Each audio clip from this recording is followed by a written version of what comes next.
नमस्कार दोस्तों, कहानी क्राइम चैनल पर आपका स्वागत है। दोस्तों, आज की हमारी जो क्राइम की कहानी है वो है रायपुर छत्तीसगढ़ से। तो चलिए दोस्तों, शुरू करते हैं क्राइम की इस सच्ची कहानी को। छत्तीसगढ़ की राजधानी रायपुर का एक छोटा सा नगर है अभनपुर। यहाँ अशोक कुमार साहू वार्ड नंबर 15 बड़े उरला में अपने छोटे से परिवार के साथ रहते थे। वो 31 जुलाई 2021 सुबह घर के निकट स्थित एटीएम में जाकर कुछ पैसे निकालने लगे और जब उनके हाथ में पर्ची आई तो वो दंग रह गए। उन्होंने देखा कि उनके अकाउंट में लगभग 65 लाख रुपए की रकम की जगह सिर्फ 1 लाख रुपए ही शेष बचे हुए हैं। उन्होंने पर्ची को फिर गौर से देखा और घबराकर इधर उधर देखने लगे। उनके हिसाब से उनके भारतीय स्टेट बैंक अभनपुर के अकाउंट में लगभग 65 लाख रुपए की रकम होनी चाहिए थी, मगर पर्ची में तो 1 लाख बैलेंस दिखा रहा था। वो पसीना पसीना हो गए। जल्दी जल्दी घर पहुंचे और छोटे बेटे राजेश को आवाज दी, बेटा आओ देखो तो ये क्या है। उनका बड़ा बेटा किशोर साहू का हाल ही में कोरोना से संक्रमित होकर निधन हो गया था। अब पति पत्नी और बेटे राजेश व उसकी पत्नी और एक बच्चा ही उनके परिवार में था। राजेश से पिता की आवाज सुनी तो वो पास आ गया और पूछा, क्या हो गया पापा। घबराए पसीने से लथपथ अशोक कुमार साहू ने पर्ची बेटे राजेश को देते हुए कहा, बेटा देखो बैंक में कुछ गड़बड़ हो गई है। देखो इसमें तो 1 लाख रुपए के आसपास ही बैलेंस बता रहा है। लगता है हम बर्बाद हो गए। राजेश ने पर्ची को गौर से देखा तो वो भी आश्चर्यचकित रह गया, मगर उसने पिता को धैर्य बंधाते हुए कहा, कभी कभी बैंक में कोई गलती हो जाती है। मैं बैंक में जाकर पता करके आता हूँ कि मामला क्या है। हाँ बेटा तुम चले जाओ, बल्कि रुको मैं भी साथ में चलता हूँ। मुझे जब तक इसका सच पता नहीं चलेगा मुझे चैन नहीं आएगा। चलो मैं भी चलकर देखता हूँ। राजेश साहू अपने पिता अशोक कुमार साहू, जो कि छत्तीसगढ़ राज्य विद्युत मंडल में ऑडिटर के रूप में लगभग 40 साल की नौकरी के बाद हाल ही में रिटायर हुए थे, उनको लेकर के स्टेट बैंक ऑफ इंडिया की शाखा मेन रोड अभनपुर की ओर बढ़ चला। राजेश ने देखा पिता अभी भी बहुत घबराए हुए हैं। उसने पिता को आश्वस्त किया, मगर अशोक कुमार साहू का पूरा ध्यान अपने बैंक अकाउंट को लेकर के चिंता में था। वो ये नहीं समझ पा रहे थे कि इतने सारे रुपए होने के बाद, जो कि रिटायरमेंट के बाद उन्होंने अपने इसी अकाउंट में जमा करवा रखे थे, कहाँ गायब हो गए।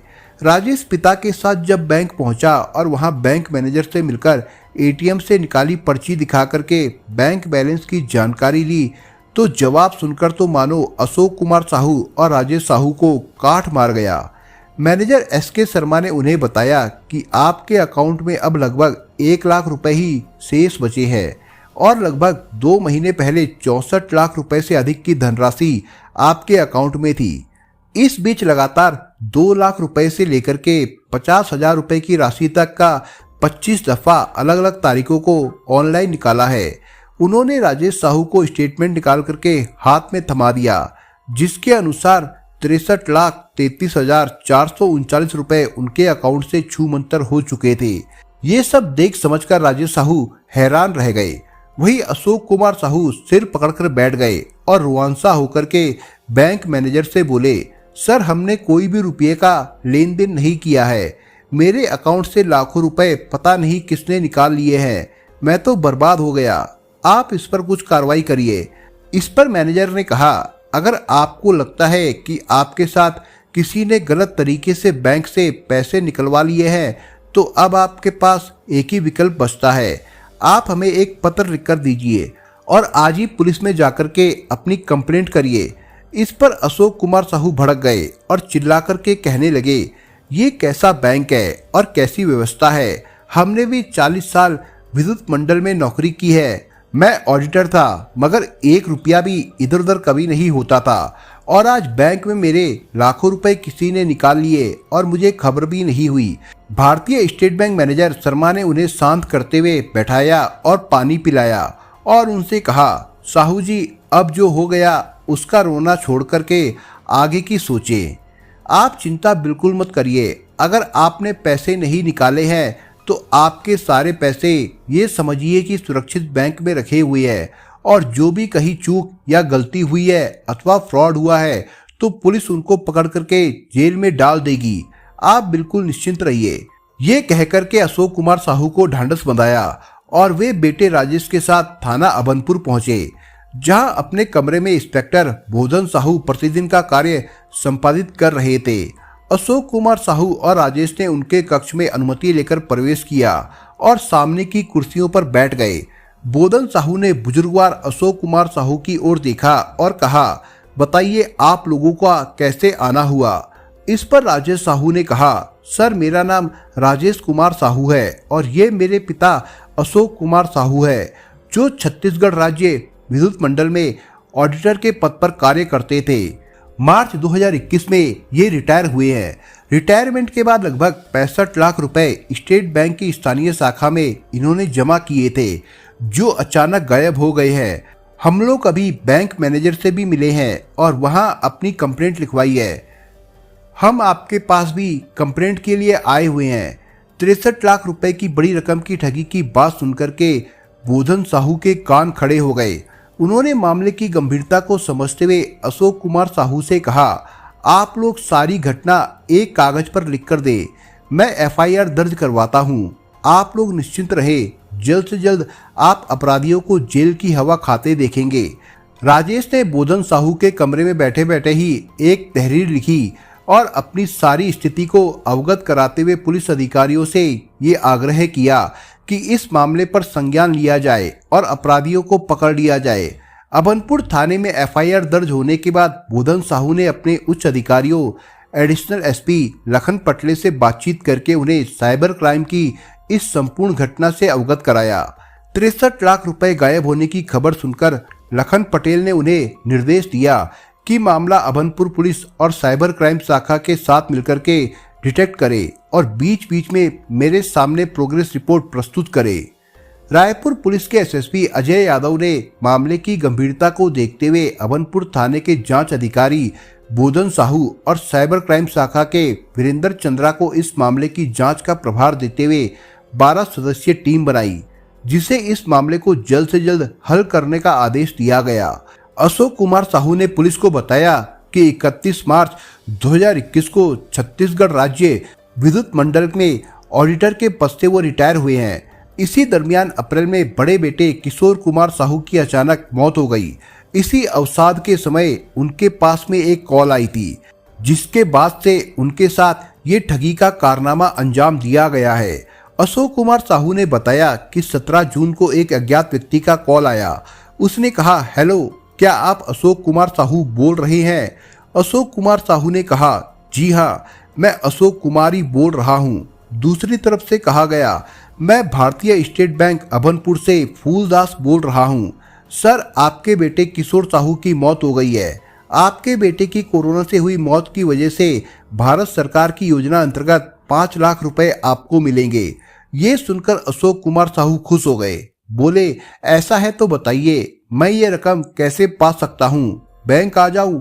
नहीं नहीं, आपको बैंक आने की अभी जरूरत नहीं है। यहाँ तो बहुत भीड़ रहती है। जब समय आएगा हम आपको स्वयं बुला लेंगे। अब तो मोबाइल में भी बड़ी सुविधा है, बात भी हो सकती है और ओटीपी भी हम पूछ सकते हैं। इसलिए आप घर में आराम से रहे। वैसे भी कोरोना वायरस चल रहा है। ये सुनकर के अशोक कुमार साहू को महसूस हुआ कि फूलदास सही कह रहा है। अभी कोरोना काल में कहीं भी बाहर जाना उचित नहीं है और जब घर बैठे काम हो रहा है तो भला घर से बाहर क्यों निकले। फूलदास ने बड़े ही मधुर आवाज में कहा, साहू जी, आप बहुत सज्जन आदमी लगते हैं। क्या करते हैं आप? मैं अब तो रिटायर हो गया हूँ। वैसे मैं विद्युत मंडल में ऑडिटर हुआ करता था। उन्होंने बड़े गर्व के साथ बताया। अरे वाह, आप तो बहुत ही पढ़े लिखे सम्मानित व्यक्ति नजर आते हैं। ऑडिटर का पद तो बहुत ही सम्मान का है। ये सुनकर के हमारी निगाह में आपका सम्मान और भी बढ़ गया है। हमारे लिए आप रिस्पेक्टेड पर्सन है।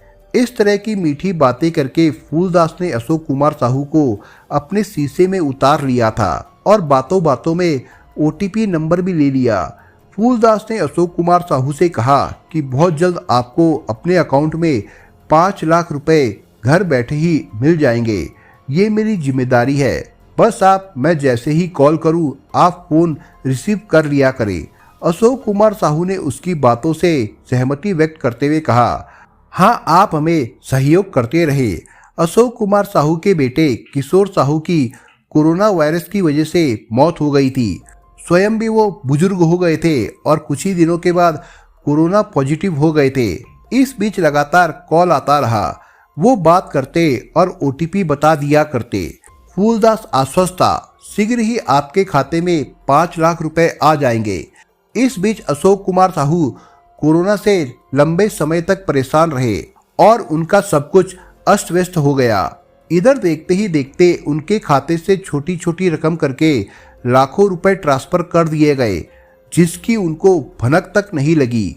साइबर ठगी के इस मामले में बीएम साहू और वीर चंद्रा की टीम ने जब जांच को आगे बढ़ाया तो उन्हें ये जानकर बहुत आश्चर्य हुआ कि जो पैसे अशोक कुमार साहू के अकाउंट से निकाले गए थे वे दूसरे अकाउंट से तीसरे, फिर चौथे, फिर 5वें से 6वें अकाउंट में ट्रांसफर कर दिए गए। उन्हें यह समझते देर नहीं लगी कि उनका ट्रांजैक्शन साइबर क्राइम के शातिर ठगों ने किया है। जांच में ये तथ्य भी सामने आता चला गया कि सारी ठगी का खेल जामताड़ा झारखंड से चलता रहा है। पुलिस अधिकारियों के निर्देश पर 12 साइबर क्राइम एक्सपर्ट और पुलिस अधिकारियों की एक टीम आरोपियों को पकड़ने के लिए जामताड़ा के लिए 8 अगस्त 2021 को रायपुर से रवाना हुई। जामताड़ा के एसपी कार्यालय में आमद देने के बाद बीएम साहू ने जिले के उच्च अधिकारियों को लाखों रुपए के साइबर क्राइम की जानकारी दी और आरोपियों तक पहुंचने के लिए सहयोग की गुजारिश की, तो पुलिस अधिकारियों ने अपनी एक टीम बना करके उनके साथ लगा दी। पुलिस टीम ने जब जांच आगे बढ़ाई तो ये तथ्य सामने आया कि जामताड़ा के नारायणपुर मोलीडीही गांव के फूलदास, अशोक दास, दुलाल दास इन 3 लोगों का हाथ है। पुलिस ने इन्हें पकड़ने के लिए जाल बिछाया मगर वे लोग गायब हो जाते थे। उनके रहन सहन को देख करके जांच अधिकारी बीएम साहू, वीरेंद्र चंद्रा और टीम के सदस्य आश्चर्यचकित थे। इनमें फूलदास और दुलाल दास दोनों सगे भाई है, जिन्हें उनके भव्य आवास से आखिरकार 10 अगस्त की रात हिरासत में ले लिया गया। उसी रात अशोक दास को भी झारखंड पुलिस की सहायता से हिरासत में ले लिया गया। इस तरह अंततः बड़ी मशक्कत के बाद तीनों कथित आरोपियों को लेकर के छत्तीसगढ़ पुलिस जिला जामताड़ा से रायपुर छत्तीसगढ़ के लिए रवाना हुई। छत्तीसगढ़ प्रदेश की सबसे बड़ी साइबर ठगी के इस मामले में सबसे महत्वपूर्ण तथ्य यह है कि इस ठगी में 221 सिम कार्ड आरोपियों ने इस्तेमाल किए, जो कि पश्चिम बंगाल से लाए गए थे। वहीं एक सबसे बड़ी कमी भारतीय स्टेट बैंक की भी उजागर हो गई। जब पैसे अशोक कुमार साहू के अकाउंट से ट्रांसफर हुए तो उनके अकाउंट में आखिरकार पैसे ट्रांसफर की सूचना का मैसेज क्यों नहीं आया? कहाँ गड़बड़ हुई? पुलिस के लिए यह भी जांच का विषय हो गया कि क्या बैंक का कोई कर्मचारी इस मामले में संलिप्त तो नहीं है। अभनपुर जिला रायपुर की पुलिस ने 11 अगस्त को रायपुर में एक प्रेस कॉन्फ्रेंस करते हुए मीडिया के सामने केस का खुलासा किया। एडिशनल एसपी लखन पटले ने मीडिया से रूबरू होकर बताया कि 63,33,439 रुपए के बड़े ठगी के चैलेंजिंग मामले में पुलिस ने किस तरह सफलता हासिल की है और आरोपियों को शीघ्र ही न्यायालय में प्रस्तुत किया जाएगा। पुलिस ने आरोपियों का इकबालिया बयान दर्ज किया है, जिसमें उन्होंने बताया है कि किस तरह वे लोगों को भरमा करके मीठी बातें करते थे। अपना संबंध बनाने के बाद उन्हें लालच देते हुए लाखों रुपए अकाउंट में भिजवाने की बात कहते थे और ओटीपी ले लिया करते थे और दूसरी तरफ अपने अकाउंट में पैसे ट्रांसफर कर लिया करते थे। पुलिस ने धारा 420, 120B के तहत 11 अगस्त 2021 को तीनों आरोपियों को गिरफ्तार करके न्यायालय में पेश करके रिमांड पर लिया। महत्वपूर्ण तथ्य यह है कि ठगी के शिकार अशोक कुमार साहू को फिलहाल रुपए वापस नहीं मिल सके थे, क्योंकि ये एक लंबी प्रक्रिया है। आरोपियों के पास से सिर्फ लगभग 30,000 रुपए ही बरामद हुए हैं।